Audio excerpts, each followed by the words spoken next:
ಚಿತ್ರದುರ್ಗ ತಾಲೂಕಿನ ತಮ್ಮನಹಟ್ಟಿ ಸರ್ಕಾರಿ ಕಿರಿಯ ಪ್ರಾಥಮಿಕ ಶಾಲೆಯಲ್ಲಿ ಕಳೆದ 28 ವರ್ಷಗಳಿಂದ ಸಹ ಶಿಕ್ಷಕರಾಗಿ ಸೇವೆ ಸಲ್ಲಿಸಿದ್ದಂತಹ ಬಿ ವೆಂಕಟೇಶ್ ಮುಖ್ಯ ಶಿಕ್ಷಕರಾಗಿ ಬಡ್ತಿ ಪಡೆದು ತಾಲೂಕಿನ ಸುಲ್ತಾನಿಪುರ ಸರ್ಕಾರಿ ಹಿರಿಯ ಪ್ರಾಥಮಿಕ ಶಾಲೆಗೆ ವರ್ಗಾವಣೆಗೊಂಡ ಹಿನ್ನೆಲೆಯಲ್ಲಿ ಗ್ರಾಮದ ಅಳಿಯ ವಿದ್ಯಾರ್ಥಿಗಳು ಮತ್ತು ಗ್ರಾಮಸ್ಥರು ಅದ್ಧೂರಿಯಾಗಿ ಶಿಕ್ಷಕರನ್ನ ಬೀಳ್ಕೊಟ್ಟಿದ್ದಾರೆ. ಅಷ್ಟೇ ಅಲ್ಲದೆ ಈಗಾಗಲೇ ಇದೇ ಶಾಲೆಯಲ್ಲಿ ಈ ಒಂದು ಕಾರ್ಯಕ್ರಮವನ್ನು ಹಮ್ಮಿಕೊಂಡು ಅಭಿನಂದನಾ ಮತ್ತು ಬೀಳ್ಕೊಡುಗೆಯನ್ನು ಮಾಡಲಾಯಿತು. ಇನ್ನು ಇದೇ ವೇಳೆ ಶಿಕ್ಷಕರಾದ ತಿಪ್ಪೇಸ್ವಾಮಿ ಅವರು ಈ ಒಂದು ಕಾರ್ಯಕ್ರಮದ ಅಧ್ಯಕ್ಷತೆಯನ್ನು ವಹಿಸಿದರು.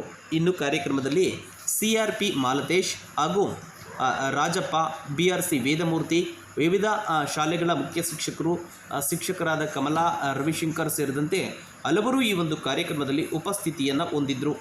ಇನ್ನು ಇದೇ ಸಂದರ್ಭದಲ್ಲಿ ಈ ಒಂದು ಅಚ್ಚುಮೆಚ್ಚಿನ ಶಿಕ್ಷಕರ ಅಚ್ಚುಮೆಚ್ಚಿನ ಹಳೆಯ ವಿದ್ಯಾರ್ಥಿಗಳು ಮತ್ತು ಗ್ರಾಮಸ್ಥರು ಕೂಡ ಈ ಸಂದರ್ಭದಲ್ಲಿ ಅಭಿನಂದನೆಯನ್ನು ಸಲ್ಲಿಸಿದರು.